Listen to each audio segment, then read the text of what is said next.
I'm Leah Lawrence. And I'm her husband, Mitch Lawrence. And you are listening to the Southern Spirits Podcast, where I regale my husband with Southern stories of the macabre, the creepy, and the strange. And I drink. I guess we're rolling our R's. What are you drinking tonight, Mitchell? Our beer tonight is Apple Pie Gose, brewed and canned at Westbrook Brewing Company in Mount Pleasant, South Carolina. 4% alcohol by volume. Let's read the can. Gose style ale brewed with apples, cinnamon, vanilla, and milk sugar. Take a taste bud trip back to simpler times. Isn't that sweet? Mm-hmm. Yeah, well, what I have to say is that this is absolutely amazing. This may be one of the best things we've ever had on this show. We're 146 episodes in, Leah. Am I wrong? No, I concur. It's really fucking good. Yeah, it's amazing. My only complaint, like I told Leah, is that it is so weak. It's only 4%. So like Leah said to me earlier, it's almost like just drinking apple juice. It really is. It's a whole lot sweeter than most beers you're going to find in this area. It's refreshing and crisp, and it's perfectly flavored. It really tastes like apple pie, like a really sweet apple pie. Yeah, it's really good. It's amazing. It's really, really good. Yeah, it came in a 4-pack of tall boys, and I'm halfway through my second one. Leah's on her second one. Yeah. So, they're gone. No, I'm still on my first one, but I'm Okay. about to open the second one. There you go. But I'd say I probably like Citricabra better, and then that one chocolate milk stout that is no longer, or was it a caramel? I don't know. We did that on the There was- Patreon anyway. Okay, that was a Patreon Yep. beer. But they discontinued that fucking beer because that whole brewery got shut down. I was going to say, they discontinued the brewery. Yeah. they just shut down. So those two I liked better, but this is a good solid third. So Citricabra is still probably my favorite beer that we've had from Singing River. But this is just because it has a higher alcohol content, and I'll agree with that. Like I said, the only knock that I have on this is that it is so weak. Like I'm not even buzzed at all. I've almost had 2 full ones. yeah. I could use a little bit of a buzz. This is one of those things that you could go out and order one to drink and just be perfecly fine. Yeah. Like, this is what you would drink Give to, this like... to your children. No, but probably don't do that. But, like, that grapefruit rattler that I like, that I don't even know what... I can't remember the name of it. It's a German name. But it's the same kind of thing. It's really sweet, kind of like this, and it's really flavorful, but it has, like, almost no alcohol in it, so... Yeah. Well, I gave this a 10 out of 10 Yeah. just because the flavor is absolutely amazing. If you can find this anywhere, Apple Pie Ghost from Westbrook Grandma's apple pie. in South Carolina. Oh, it is Grandma's apple pie. The label's a little hard to read because it's sort of like a gingham tablecloth print. Yeah, I but didn't it see says that. Grandma's Apple Pie Ghost. I didn't see that, but you're absolutely correct. 10 out of 10. A damn near perfect beer. Go find it if you can. I agree. Our shot in the dark for the night, Electric Orange Appalachain Sippin' Cream. Produced and bottled by Sugarlands Distilling Company, LLC, in Gatlinburg, Tennessee. 20% alcohol by volume. And if you would like to hear the full review, go back a few weeks. Episode 137 called What Crop Was It? We created a game show that week. What crop was it? I don't remember. Okay. We gave it a 9.5 out of 10. Real good. Just a little weird, I guess we could say about it, because it tastes like an orange push pop, a creamsicle. It's really Not good, the same though. thing. Push pop is all orange sherbet. A creamsicle has the vanilla in it, and that definitely has a vanilla note in it. Okay, there you go. Yeah. You got it from Leah first, everybody. But anyway, that's it for the alcohols.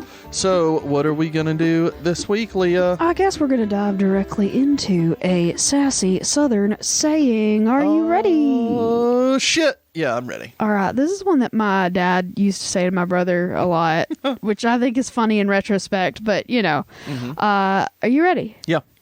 That boy's got a lot of quit in him. A lot of quit in him. Yeah. It just means he's lazy. It just means, oh, damn, he sure does have a lot of quit in him. Like it's a real smart ass type of thing to say. Yeah. Especially when it came to mowing the lawn, because I'm pretty sure, and I've talked to him, and I'm pretty sure he intentionally broke the lawnmower multiple times so he would not have to continue to mow the lawn, because we had a riding lawnmower, but we also, I grew up on like 2.5 acres that, It took a while to do it. It takes a long time to mow that much. So, yeah, my brother My brother had a lot of quit in him as a teenager. But like he's a rocket scientist now, so it's fine. He grew out of it. But he quit doing the needless things. Yeah. The important things like rocket science. That's what I'm saying. I don't think he had quit in him so much as he had cunning wiles, and he like found a sneaky way out of doing the actual work. And, he's out there, breaking the lawnmower intentionally, going, one day I'm going to pay someone to fucking do this. And he does. So there you go. He's one of those people that has, lives in a residential area that with a relatively small yard and still doesn't mow his lawn. He gets somebody else to do it.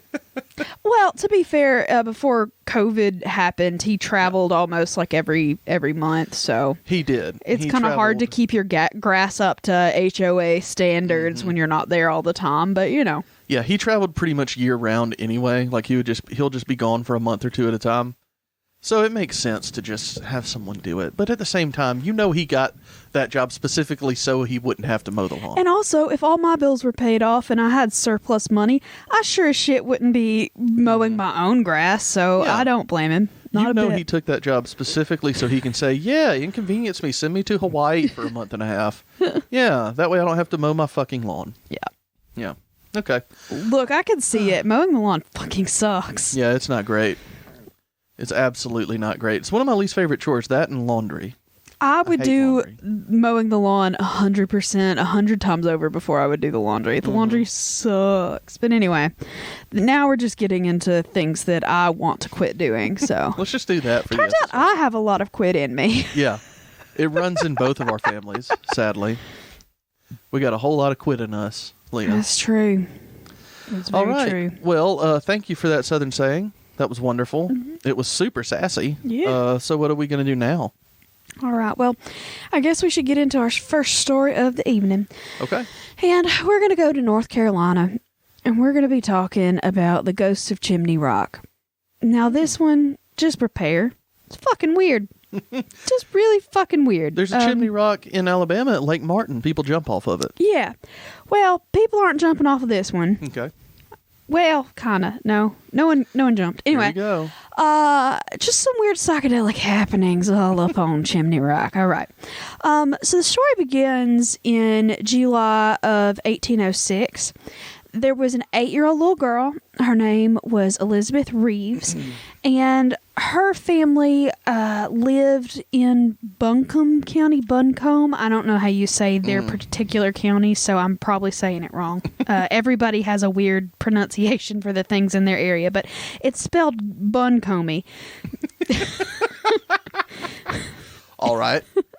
Anyway, it's near Chimney Rock, and Chimney Rock is near Asheville, so you know where Asheville is. Anyway, I guess. Yeah. So anyway, they lived in sort of a homestead near that area, and the Chimney Rock is a big, tall mountain cliff formation structure situation, like a plateau. Like a big outcropping of mountainous cliffy rock, It's a sheer cliff face. That's what you're saying. Yeah, but it's got like a sort of a pillory kind of rock on the top, like a rock outcropping. All right. Because it is shaped like a chimney. It looks like a chimney. Oh, that's cute. Yeah. And she saw a person on top of Chimney Rock. Oh. And this was pretty much before rock climbing was like a hobby, and there were like a lot of rugged outdoors people in Asheville. If someone was on top of that Chimney Rock, something was fucked up. Like that, it's just not that would not have been a normal sight to see. Okay. And so she's like, that's fucking weird. I should probably tell someone. Someone's all up on Chimney Rock. They might need help. So she goes to her older brother. His name was Morgan, I believe. Okay. And she says, Morgan, there is an old man on top of Chimney Rock. And how she knows an old man? I just said old. I don't think that was part of the thing. Okay. But anyway, she said, Morgan, someone's on top of Chimney Rock. I think you should go look and see. And her brother was like, bullshit. Ain't nobody on top of Chimney Rock. What are you talking about? But she's like, look, Morgan, please come look. Just come look. And so he goes to look. But when they show back up, they see thousands of flying entities all in the air around Chimney Rock. Like birds? No. So they described them as being humanoid in shape, but pretty nondescript. They couldn't make out distinct features of any of these people. They couldn't tell age. They couldn't tell gender.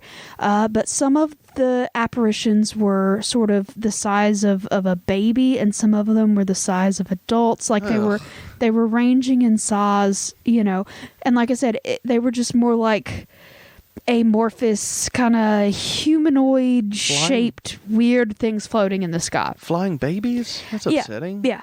And so they're like, okay, something's fucking weird. So they freak out and they run home to get their mom. And her name is Patsy Reeves. And she comes running to see whatever they're all freaked out about. So she sees it and she's like, well, fuck, shit, damn. And she gets all the people in the area to come look at it. So it ends up being, her kids see it, another one of their children, a neighbor, a Mr. Robert Searcy, and of course an unnamed black woman, because why would you write down the black lady's name? Come on. Ugh. I'm annoyed. Every time I get into like folklore stuff, it's always like, and an unnamed black person. And you're like, you could have just written down the name. Anyway, I'm sorry. It's a personal pet peeve frustration of mine. But at any rate, like I said, a lot of people went out and saw this thing. And they just sort of spent an hour watching this crazy bullshit in the sky. And they're freaked out, and they're like, whoa, what's going on? And so eventually, as they're watching, these beings, I guess, start rising up to the top of Chimney Rock. So they were sort of in the air around the base of the chimney outcropping, and then they all sort of start rising towards the top of the formation. And after they had sort of congregated around the top in the air around that formation, 3 of the little blob people like rise higher up on the top, and they sort of hovered there, and then they all sort of like sparkle shined and then like ascended up into the air and disappeared. And so obviously these people are freaked the fuck out. They are concerned that they're all having mental breaks. They're not sure if they've seen angels or if they've seen demons or something else entirely. They're all super duper freaked out. And eventually the rumor mill starts churning like it does. And eventually the story of their sighting was printed in the Raleigh Register and the Raleigh Gazette, a couple weeks later. Right. And then it was also repeated in a couple of like travel books, early travel books about the United States and that East Coast area.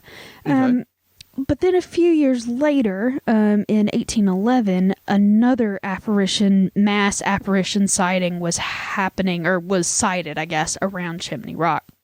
So, it's so fucking weird, man. The people that saw this apparition reported that they saw over the course of maybe 4 or 5 days, they see a pair of armies, like spectral floating armies, like armies. Okay. But they were it was a cavalry, 2 different cavalries riding tiny winged horses that they report seeing thousands of these miniature tiny people on these miniature tiny horses. And they say initially the 2 opposing forces, the 2 different cavalries with winged horses, start circling each other in the sky around the rock. And they sort of sizing each other up. And then on the final night that people saw this going on, the armies started battling each other in the sky, and they started like just fighting in the air above Chimney Rock. And these are thousands on each side of tiny cavalrymen on fucking winged horses. Jesus Christ. Okay. And like dozens of people reported to see this. Okay. So this wasn't just one person. It wasn't just one dude that was tripping his balls off. Like, he got a hold of the wrong mushrooms and was just like, guys, let me tell you what I heard. This was like lots of locals that, because people saw it the first night and people hear about it and they come back and everybody was looking. And they said that the spectral cavalrymen were armed with swords, and they could hear the distant sounds of like tiny metal swords hitting each other and like the groans of wounded cavalry. It's so fucking weird. Anyway, shot in the dark. Okay, here we go. How long did this reported last battle last? Last battle. Okay. Yeah, so that final night, how long did the battle itself last? Was it A, 10 minutes? Was it B, 20 minutes? Or was it C, 30 minutes? I'm going big, Leah. I'm going 30 minutes. And you're incorrect, because the battle only lasted about 10 minutes. Oh, well, that's not even a battle. That's a scrum. A scrum. At the end of the battle... Let me buzz myself. I also spilled some damn moonshine. It's going to be sticky. Yeah. But at the end of the battle, the little tiny army with winged horses sort of retreated, and the victorious army just sort of disappeared into the air, which is fucking weird. That's wonderful. Yeah. The drink or the story? Yes. Oh, anyway, man, that's so good. So the newspapers all over North Carolina start printing reports of this crazy fucking aerial battle. And people are like, it's a sign, but what does it mean? Do they have like play-by-play? I mean, I don't think so. I think it's just more of a general, this is what we saw, what the fuck is going on, what does it mean? And so they had sort of like a town hall meeting in Rutherfordton. It's hard to say. Rutherfordton. There you go. There we go. You got to say it with the accent. Rutherfordton. That's fun to say. Anyway, eventually the idea came about that it was, quote, a divine vision of highlights from the Revolutionary War. Now, okay, pause, bitch. I don't remember tiny winged horses in the Revolutionary War. I could be wrong. I didn't remember that part in Hamilton. I just didn't see it. So maybe I'm wrong. I could be wrong. You didn't see that at Hamilton? You sure? But I do not remember that part of the war. So, I don't fucking know why that was what they like settled on. It was just like Spectral History Channel. I don't know. Could it be aliens? I was going to say, you said Spectral History Channel. Do you just mean History Channel? Maybe. Because that's all they fucking do now. Just really dumb bullshit. Ancient aliens and stuff. Yeah. But, I mean... That's the fun stuff, though. Yes, it is. Also, a lot of that shit's racist, but we'll get to that in a Patreon episode. We'll do that eventually. We'll get to that. Anyway. Okay. Oh, whatever. Yeah, so that's Chimney Rock and the crazy fucking supernatural hoopty-law that happened around it. Can I say that I would love to actually see that, though? Yeah, me too. Like, I would totally be down to, like, trip a little and watch the tiny winged creatures. I don't know. I've never done psychedelics, and I don't think I ever would do psychedelics. Yeah, probably not, but I'm just saying, if you're in Nashville, might as well go for it, right? Chimney Rock, tiny horses. I guess. Whee. That's an awful idea. Yeah, whatever. Probably. I am too fucked up in the head already to actually use psychedelics, so that's totally me being braggadocious bullshitting right there. Yeah. Because there's absolutely no way I would do that, because I'm already mentally fucked up as it is, and I don't need that in my life. But that's why I wouldn't do it. Like, I had friends in high school and college that would, like, do mushrooms every once in a while, and I never wanted to because I think that I would be much better to do it now if I ever wanted to, but I was in such a state at the time that I just knew that something would snap in me if I did it. I was always told you got to be somewhere comfortable, somewhere you want to be, and with people that you trust, that you know aren't going to fuck with you. And you have to have a babysitter. Yes, and you need to have someone that isn't doing it there just to make sure that none of that happens as well. And honestly, I didn't trust any of these people at all to not do that. Even though they all said when you trip, it's kind of a rule. You just don't fuck with anybody. Like when you're high, you fuck with people every once in a while, or people fuck with each other sometimes. But you don't do that when you trip. And I just never, ever wanted to do it, period, because I didn't trust anyone.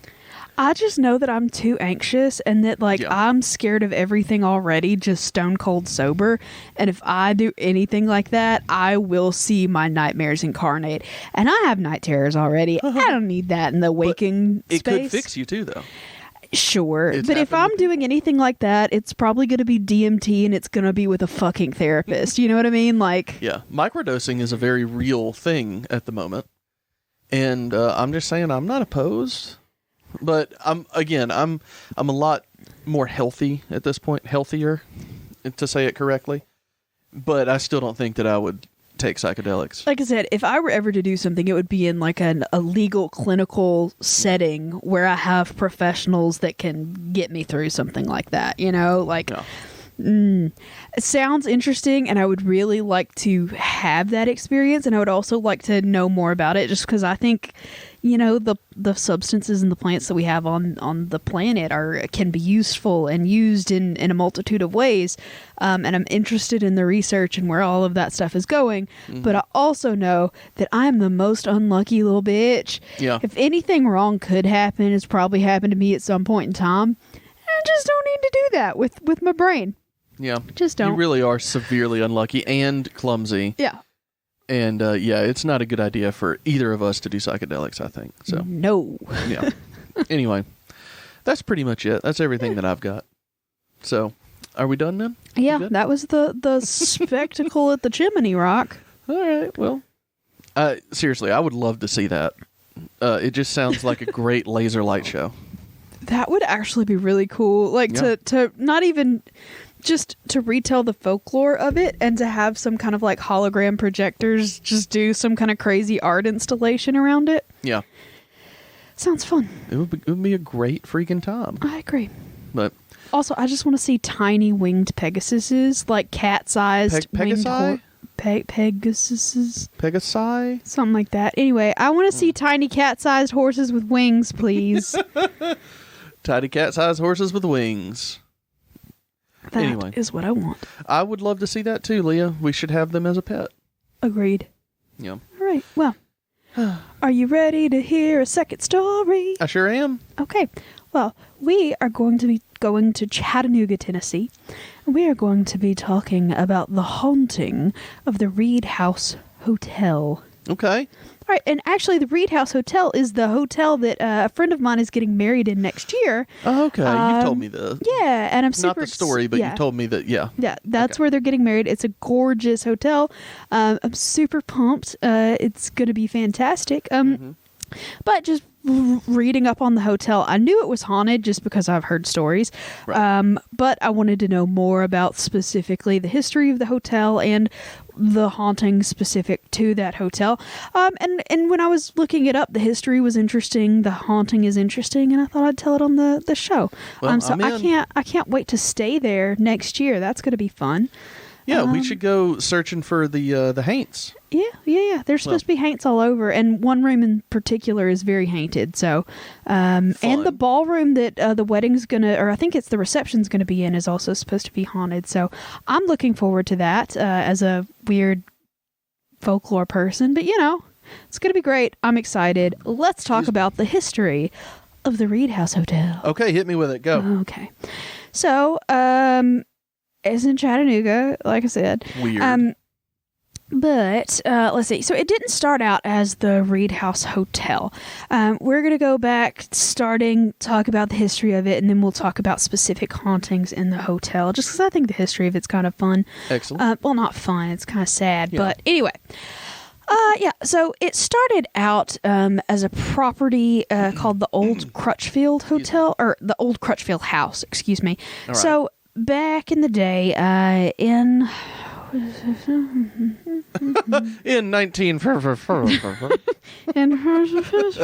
we go. I didn't scroll down far enough to find that. No, anyway, sorry.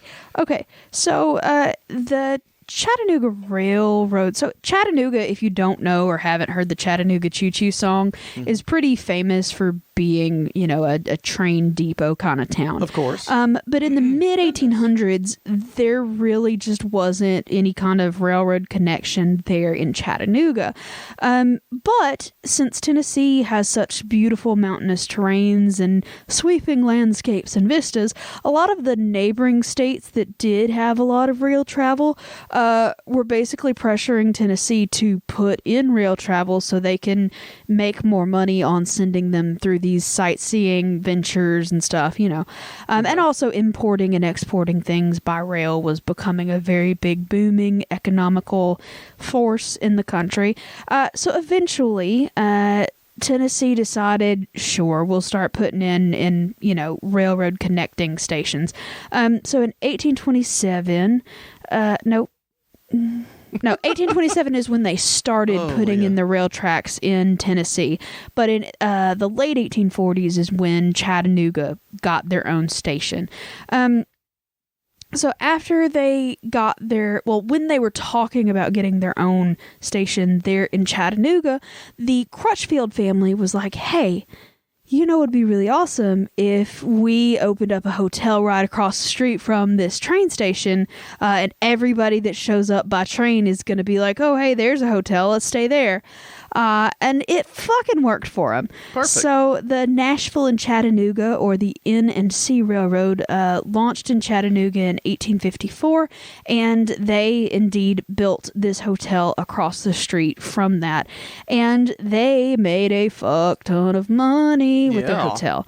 And, like I said, it was a big source of business because they basically got anybody. It was a fancy hotel for the time period, and they got all of the incoming dignitaries, all of the business people that were staying in Chattanooga to make business deals, and just people stopping by. It was just an easy, quick place to stay, and they made a fuck ton of money off of it. Mm-hmm. But unfortunately, the Civil War was about to start, and the Civil War didn't help them out financially whatsoever. It didn't? So they actually have a little bit of Civil War history that I found interesting, so I'm going to tell you about it. Okay. So actually, there was a break between the family. So the brothers that owned the hotel, they were named William and Thomas. Now, William was a Union supporter. He wanted Tennessee to stay in the Union. He was a Union man all the way. His brother Thomas was a Confederate sympathizer and would go on to join the Confederate Army. And they just were deeply at odds with each other over the thought of whether to stay or go. Okay. Well, it turns out, around this time, Jefferson Davis was a U.S. Senator from Mississippi, and he had been recruited by the people that were forming the Confederacy, and he stepped down from his position in the U.S. Senate in order to head home and, end up becoming the president of the Confederacy. But on his way home to Mississippi by rail, he stopped by and stayed at the old Crutchfield Hotel. And they don't really know where exactly or why it came up, but Jefferson Davis, being the political dickwad he was, ended up saying something about, the southern states seceding from the Union. Yeah. And obviously, he was a dignitary, so both of the brothers were there at dinner with him that evening. And William, who once again was the Union supporter, was like, oh, you fucking traitor. You're a military despot. You're a fucking asshole. And you're the one that's going to break up this Union. Is just fucking Mm-hmm. And so he just kind of got mad and told Jefferson Davis off. Now, Jefferson Davis, being the Southern man that he was, decided that he needed satisfaction against his reputation, and he said, I'm gonna duel you. But his brother Thomas, who once again was the Southern sympathizer, was like, whoa, let's put the brakes on it, Jeff. William, let's just not. So Thomas pulls his brother into another room. Is like, you cannot duel Jefferson Davis. Absolutely not. So eventually Thomas talked both of them out of dueling that day, which is why both of them made it through the night and the day to go on to war. Jefferson Davis being the president, and bless it. But anyway, and this particular family ended up selling the hotel before the war officially broke out, just because they could not agree as to what side they were on, how they would use their property. It was just a very problematic situation for the family, so they decided to go ahead and sell off that asset so they wouldn't be in partnership with each other anymore. Okay. And actually, just to continue that Civil War history, William, the Union sympathizer, I don't think he ever actually enlisted in the Union Army, but he served as an honorary captain for the Union in the Chickamauga campaign. He was also in service of a general at the Siege of Chattanooga on the Union side. And of course, his brother and most of their family members joined the Confederate Army. And actually, I think in that standoff in the Chattanooga area, I think 20-something of the William guys' blood relatives all died in the Confederacy on that side of it. And he was actually supposed to take part in more battles with the Union side, but his wife apparently was very pro-South, and she didn't want him basically being involved in killing any of the rest of their family. Mm-hmm. So she started drugging him pretty heavily and made him really, really sick, so he couldn't continue to fight with the Union Army. Well, that makes sense. So that basically made him ill long enough to be out of the war entirely. Yeah. So anyway, I just found that to be an interesting side tangent bit of history. But basically, after they sold the property, the next owners didn't do too great with it because, A, Civil War, and B, during the Civil War, and this is where a lot of the ghost activity comes from, it was made into a field hospital for Union forces in 1863. So during the entire time of the Civil War, it was used as a Union field hospital, and also some of the places, some of the nicer areas of the hotel were also used as, planning rooms and that kind of thing for generals and whatnot. So Weddings? Well, there weren't a lot of weddings then, but there are weddings there now, but not in this specific building, because the whole inn caught fire and burned to the ground in 1867. Good God. And the owners just decided to cut their losses because it wasn't doing anybody any good. They had lost so much money on it. They just decided to let it go. So by 1871, Chattanooga was finally starting to recover from all of the issues that it had during the Reconstruction period and post-Civil War. And eventually a man named Dr. John Reed decided, hey, it's still a good idea to have a hotel across from a railroad station. So maybe we could build something a little bit swankier, a little bit nicer, just have a real fancy hotel all up in this bitch. And so with his son Samuel, he and his son, they built a very nice fancy hotel, and it was of course called the Reed House Hotel, and it was an opulent, luxurious hotel, and shot in the dark. Oh, here we go. The original Reed House Hotel opened on a holiday in 1872. Which holiday was it? Go ahead. Was it A, Independence Day, B, Christmas Day, or C, New Year's Day? Christmas Day. You're incorrect. Damn it. Okay, what was it? You just gonna be quiet? Huh? No, I was waiting for you to buzz because you always interrupt me with your buzz. Well, okay. Anyway, it opened officially on New Year's Day of 1872. Everybody was super pumped about it. It was a gorgeous hotel. It had beautiful inlaid marble floors, quarter sawn walnut paneling, lots of gilded wood, just arches, and it was gorgeous. It's really pretty fancy fucking hotel. Okay.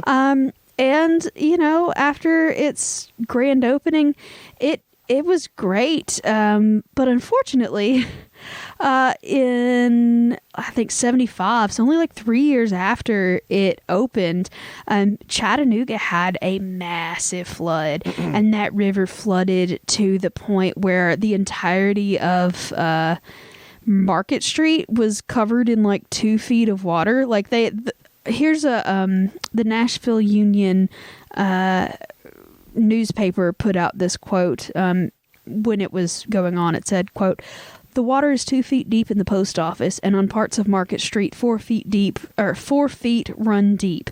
A strong current is running through the Reed House Hotel." So like the river was fucking flowing through the hotel. And Jesus. obviously it caused a lot of water damage. And they did fix it up and they continued running the hotel. But by 1826, the hotel was kind of fucking janky. Sounds like it. Yeah. And it needed a lot of restoration. It needed repairs. But the people who owned it at the time were like, man, it'd be fucking way easier if we just tore this one down and built another one. So that's exactly what they did. They hired some architects. They designed a fancy new hotel. They used a lot of the original woodworks pieces, architectural details that they could salvage from the original hotel. But, you know, they redid it and they made the hotel that is currently standing and the one that we will be visiting next year. Very excited. That's exciting. So a lot of the interior style is very 20s, you know, Gatsby kind of style. Yeah. And it's really pretty. You can look online. They have all the different photos of their lobby and stuff. It's gorgeous. But it's a 10-floor hotel, Georgian style. It has, you know, a silver ballroom and a fancy everything. It's really neat. So it's great. It's beautiful, but unfortunately, this bitch is haunted. Yeah. I like it. Yeah. I'm in. So a lot of the people that say that they see paranormal stuff going on in the hotel report normal, you know, a weird cold spot in the hallway or shadow figures, or, you know, floating orbs. The normal hotel, like if it's haunted, the normal things.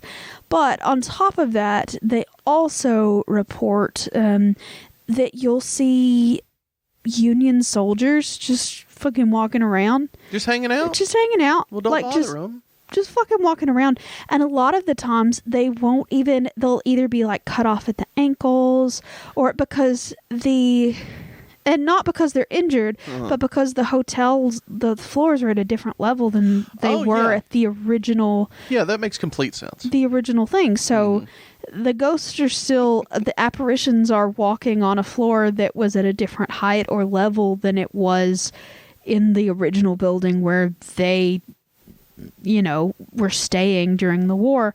And so it's not unusual to see a full-bodied apparition of a Union soldier just sort of wandering through the halls. Oh, goodness gracious. I keep burping. Are you okay? Yeah. Too much apple? Yeah, it's so good. And then there's also another ghost, and she's a ghost that haunts a specific room, like so many of them do. And this is the one that I think the hotel is most famous for. So the person that haunts room 311, and they've actually redone room 311 as like a period appropriate room, and you can stay there. You can request to stay there. It's very pretty. But anyway, so a woman named Annalisa Netherley is the one who's supposedly the one that haunts room 311. So basically, there's a couple different stories as to what happened to her, what actually caused her to die. But the story most people say was that she was a woman that came to live in the hotel for a short term in the 1920s.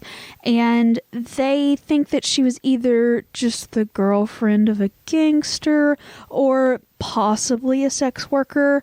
But either way, she was with one man when she started hanging out at the hotel, but eventually she starts hanging out with and being the date of a separate man, and just sort of flaunting the fact that she's with this other dude in front of the older guy that she had come with. And apparently her original boyfriend was not super thrilled with the fact that she had moved on to someone else, because they found Annalisa's body in a bathtub in room 311, and her throat had been slashed. Like her head had almost been like cut off, and she was just sort of dead in the fucking bathtub. And a lot of people think, obviously, that it was the ex-boyfriend that was pissed off and had her whacked. They also say that it's possible that the roles were kind of reversed, and that he was cheating on her and she cut her own throat just because she was sad. But I don't know that anybody could cut their own throat. That seems kind of hardcore to me. I've heard of people doing it. I'm sure it's possible, but like, I don't know. It seems a little hardcore. Yeah, it definitely seems hardcore, Leah. That's for sure. But yeah, so if you want to stay in the room she died in, you're more than welcome to. You can totally rent that room. If you stay in the room in which she died. Yes. And she still haunts the room. And she especially doesn't like dudes. So if you're a dude, maybe she'll mess with you. I don't know. Oh, but she what kind of really messing? What are we dislikes talking men about? who smoke. Oh. So if you've got any kind of scent of cigarette or cigar smoke on you, apparently it's even more likely that she'll fuck with you because she doesn't like it. People report most often that they feel like they're being watched all the time in that room. They'll wake up to loud noises in the bathroom at all hours of the night, and it's just not fun. And there's another legend that's associated with that room that I'm not sure is really true, but I'll tell you anyway. They say that when Al Capone was waiting in Chattanooga for his federal trial, that's the same room that he was put in to await trial. So they say that occasionally it might be his ghost too. But they're not he was staying in the hotel, but they're not really sure that that's the same room. So yeah, basically that's the fucking story of that hotel. But it's a fancy hotel. I'm excited to stay there. And it has been, lots of famous folks over the years have stayed there. Oprah, Winston Churchill, Tallulah Bankhead, and Gary Cooper are the ones that they listed on their website. Well, isn't that cute? Any of them die there, though? Any of them haint it? No, none of them haint that one. That's sad. Oprah's not hainting anything yet, but, maybe. She will, though. When she's done, Oprah's going to haint something. Yeah. You get a car, and you get a car, and you get a car. Oprah's sticking around somehow. That's fine. She's going to find a way. I'm here for it. Yeah. Well, we're real short this week. Huh? We're real short this week if we're done. Well, I mean, that's all I had. I'm sorry. Well, apology accepted. You didn't jump in with any situation. I was listening to the stories. Okay, well. I'm sorry. I thought it was going to be long. I'm sorry. That's what she said. Hashtag disappointment. Well, do you have any other stories or contributions that you would like to add? Not really, no. Okay. I do have something fun I want to talk about, but I think we're going to save it for TikTok. So. Okay. Okay, good. Eventually, at some point, we're going to incorporate me into TikTok. Yeah. I have a great idea, but... Actually, I don't think we've mentioned TikTok we have. on the We talked about it podcast. last week. Did we? Yeah, we talked about it last week. Oh, okay. Well, we can talk about it again. Yeah. I am doing TikTok stories. And if you TikTok, you should follow me. It's at Southern Spirits. Yeah. Just Google search. I don't know. Yeah. However you Google find us on fucking TikTok. people on TikTok. Yeah. I'm old as shit and I probably shouldn't be on that application, but we're having a lot of fun with it, or I am. And I'm going to be recording more videos of some stories that you've, heard on here, just shorter, or new stories, just depending. It's going to be fun. And if there's a story that you want me to cover on TikTok in a video, message us over on TikTok and we'll totally take care of that for you. Yeah, Leah will do it in 1 minute. I surely will. Or more. I break them into parts sometimes, but I'm having a great time over there. There's some weird folks on TikTok and I like it. I do too. I mean, we talked last week about how it was just weird for me at first, but I mean, I'm kind of into it. I enjoy some of it. Some of it's pretty fucking cringy too. So yeah, but after you everything's like that, click so. through it a while, it sort of like narrows down your focus to things that you're actually interested in, and not just like teenagers dancing. Because teenagers dancing, I'm sure, is fun, but like it's not my thing. Yeah. I also feel like I'm being tracked if I'm watching teenagers I don't want to be dancing. creepy about it. I just want to hear old ladies bitching about things. Like that's my thing. Yeah. I'm here for it. You like old ladies bitching about things? Yeah. Pretty great. Well, I'm excited for you. Also, cottagecore lesbian TikTok is like awesome. Just saying. What kind of lesbian TikTok? Cottagecore. Cottagecore. The fuck does that mean? Cottagecore is like an aesthetic movement where people like comfy sweaters and baking bread and just cutesy shit, and I'm all for it. And there's a lot of cottagecore lesbians, and they're cottagecore lesbian TikToks. The fuck does cottagecore mean? I just explained it. I mean, I'm so. That's what I love about TikTok is there are communities around very specific niches, like just very, very specific. And I absolutely love that when people can be super weird about very specific things, but everybody gets it because they're all in on it. Like I just. It's just like chef's kiss excellence of like why the internet makes me happy. I like to watch like native foragers that make food out of, or like make dishes out of food that they forage from nature. It's fucking awesome. There's one lady on there that sings about it. It's she sings about foraging. Yeah, it's amazing. I'm sorry. I know I'm weird and I know that's strange, but I'm just saying.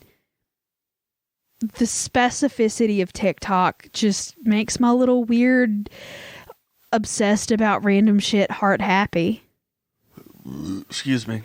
I will reiterate that I think they really need to fix their feed somehow. Because the fact that you just open it up and it's playing. Yeah, that is kind of jarring, but once you know not to open it up when you're on the phone with a client, it's fine. Not that I've done that or anything. Yeah, I'm sure you haven't. I'm sure. No, Leah. I don't do anything but work while I'm at work. Yeah, me either. Not necessarily my work, but I'm working while I'm there. I'm getting things done. I'm boss babe. I have in no way made cookies while on the clock. Yeah, since you've been home all the time. Yeah. Leah's done dishes. Laundry. On the clock. Sometimes our system goes down and there's nothing to do but stare at a blank screen, so I make bread or something. Yeah, you've made bread a couple times. Yeah. Good old Thermomix, y'all. It's pretty and great. Apparently, is there a Thermomix TikTok community? I don't know. I've seen people use Thermomixes one. on there, but I haven't looked for that. But I feel like if I start looking up that's all my feed's going to be. Yeah. I want to curate a feed that's slightly more nichey and weird than that, but we can start a Thermomix community. We can do it. No, I don't want to do that. Well, we can do it super niche. Like we can make only bread. But this is a Thermomix bread TikTok. No. We're Thermobreads. I'm talking about to the level of there's Tortilla Talk. I've told you about Tortilla Talk, right? You've told me about Tortilla Talk, yeah. It's just people making tortillas, y'all. Like it's not like accountant where there's a hidden meaning. No, it's just people making tortillas. And I found out about that. Apparently, accountant does not mean that you're an accountant. Yeah, I mean you're accounting for things. Yeah, which is fine. Rock on. Yeah. Party on accountants. I just did not know what that was until I found a TikTok explaining what that was. You make accountant level salaries, so some of them do. Yeah, most of them do. That's why I think. We need to either get out of what we're doing now, which I mean this podcast, etc., and just start being naked for money. I don't want to be naked for money. I understand. I don't necessarily want to, but I will. I don't want to do the job I have now. You're right. I don't want to do that. And I make a third at least of what I could make showing my tiny penis to people on the internet. Thank you. Leah's speechless. I mean, when you're right, you're right. That's what I'm saying. Everyone out there, we're going to put up a poll. We're not. On the community chat. Let us know if you would like to see us naked. Please. For money. Please do For not. money. It's not for free. Absolutely not. You have to pay us. That is a no. Oh, I'm telling you, we should do an OnlyFans. We would regret it for a minute, and then we would regret it for the rest of our lives. Look, $30,000 this month. Okay. Look, to get that level, to be in like the top percentage of OnlyFans or something like that, you A, have to be attractive, you B, have to do lots of weird requests, and No. you... Oh, yeah, you do. No. Leah, You do. I'm on the internet as well. You are incorrect. No, but I mean, like, you legitimately have to advertise yourself in places. You have to make sure that people know about your account. Absolutely. You have to be willing to do lots of weird shit. And you have to actually be fucking attractive. No, you don't. Neither of which we are. Literally incorrect. I'm just on saying, almost all of your points. I really don't think that that's something that we can do. Sorry, bro. Okay. Again, we're going to put up a poll. We are not putting up any polls. We're going to see, Leah, there are like 450 people in the community chat. If we get 450 yes votes, do you know how much money that is per month? $3 a month. Come on. Actually, I think the cheapest you can do on OnlyFans is like $5 or something. I've never been on the website, so I don't know, but I've been on it to see what it's about. I've never subscribed to anyone. yeah. But I mean, I know people who have OnlyFans accounts and they're doing okay. Yeah. I mean, I get it. they bought a nicer house But she's than we also did. super fucking hot, so... Well, by whose standards? Mine? I don't know. There you go, Leah. See, you would pay for it. See? Oh, I mean, I wouldn't, because I don't have extra cash just dangling around to watch my sorority sister show her butthole to the world. But I mean, I support her, and I'm glad she's Leah, you need doing to stop. great. You may have said too much already. Sorry. No, nobody's going to know who it is. Because I don't even know who it is, so Yeah. I've never met the person. She's not ashamed of it. She tells everybody, and she actively Yeah. promotes things on her Facebook. It's fun. Absolutely. Do you see? We could make other Facebooks that our families don't know about. You'd be like, check this out. If my grandmother Yeah. knew that I was even doing this Oh my God. podcast, she would have a stroke. Leah, I can't, okay, we've still never actually explicitly told Leah's grandparents that we're doing the show. It's been 3 years. But once we were at their house, and Leah's grandmother said, Leah, what is a podcast? Like, it's in the lexicon now. Everybody's talking about it. So it could have come from anywhere. But imagine we're at your grandparents' house, and she goes, Leah, what is OnlyFans? Oh, I would shit myself. And you have to explain to Oh her. my God. And that's the problem. She comes to me to ask Yeah. the things. Like, just if there's anything that she doesn't understand about anything, she knows that I'm not going to make fun of her, and I'll just like actually tell her the way things are with no judgment. And so like there's several different things that I've had to sit down and explain to her that were very uncomfortable for me, but One like that I'll do it. One that I remember explicitly was she wanted to know how a woman could rape someone because of the Maxine Waters stuff. Yeah. So like She I said, explicitly said, Leah, how can a woman even rape someone? Yeah. It, like I said, she's open to learning, Yeah. but she also like doesn't want just anybody to hear the conversation. So she comes to me, which I'm perfectly fine with. Yeah. But if she comes up to me and says, Leah, what's an OnlyFans? I Nope. might shit myself. You just tell her, you know what? You'll learn about that when you're older. Like, treat her like a child. You'll learn about that along the way. Only 90-year-olds get that level of information. You got to give me a few years, man. Yeah. We'll get there eventually. I'm not telling you right now. You shouldn't know at this point. She's adorable. Well, God. Just imagine, though. I hope that they are not on any kind of Excuse me. media that subjects them to that, because I think it might blow her head gasket. Like, it just... People are doing what? Like, I don't...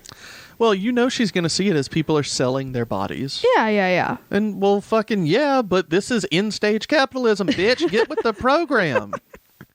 Motherfucker, we are in the end game. Oh... Yeah. That's it. That's everything.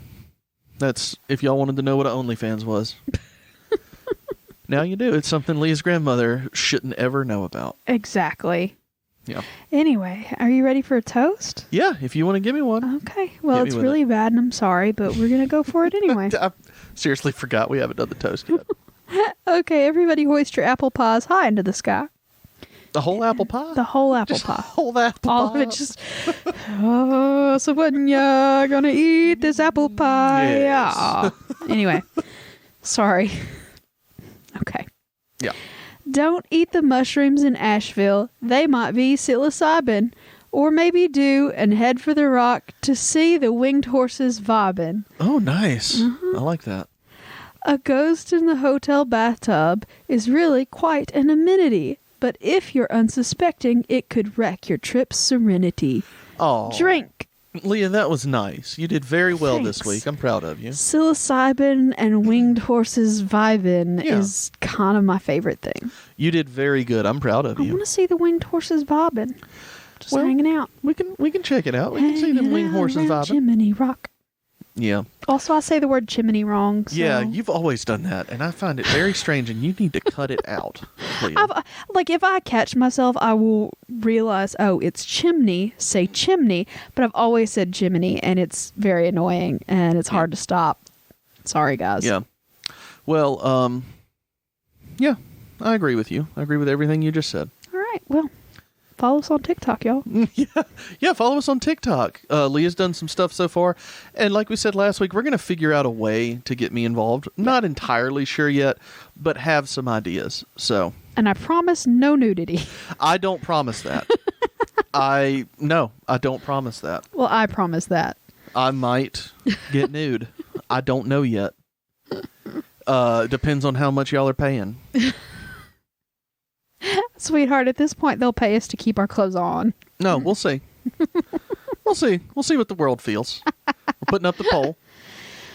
Oh, bless your hearts. Y'all don't click on that poll. You don't know where it's click on the poll. Click on the poll. Well, anyway, I guess we're done then. We did a nice job of lengthening this one. Okay. With our talk about TikTok and OnlyFans, so I'm proud of you, Leah. Yes. And for more lengthening, follow us on onlyfans.com/Southern Spirits Podcast. No, we're not gonna, no. But do click on the poll, though. We'll see what happens. We'll see how people feel. I think everybody's into it personally, but also most people probably aren't as deranged as I am. Agreed. Yeah. I don't think deranged, I would call it comfortable. I'm comfortable. Leah, you know that most of the people that listen to this show are at least curious. They're like, well, I mean, let me just, it's $3. What am I going to miss it? No. Like, yeah. Absolutely not. I'll check it out. And if I like it, I'll stick around. No. Pay for 6 months. You can get 20% off. We'll see. I'm very uncomfortable. Get 20% off to see me take 100% off. Ew.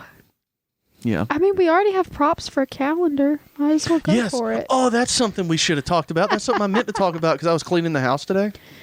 Y'all, last year when we were talking about my tub picture and we were joking about a calendar, we seriously bought the shit to do like a calendar photo shoot, and Leah was going to take pictures, and then we got COVID and everything just fell apart.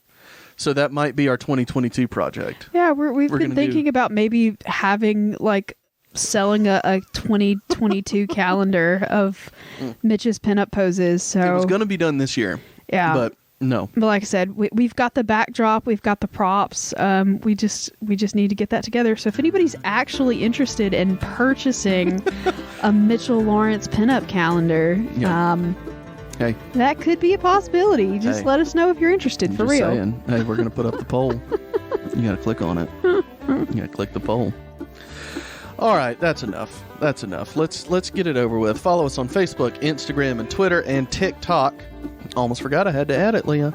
Join the Patreon, patreon.com/Southern Spirits Podcast. Give us some beer money. We would love to see you over there. We're about to do a February episode right now. Sorry it's so late, y'all. Well, yeah. I mean, we've had things to do. But it is technically still February. Yeah, so there's that. Send us an email, southernspiritspodcast@gmail.com. Send us a postcard or anything else fun to P.O. Box 1743, Hartselle, Alabama 35640. And did I forget anything, Leah? No, baby, I think that's everything. All right, well, let us know about OnlyFans, everybody. We will see you next time. Bye, y'all.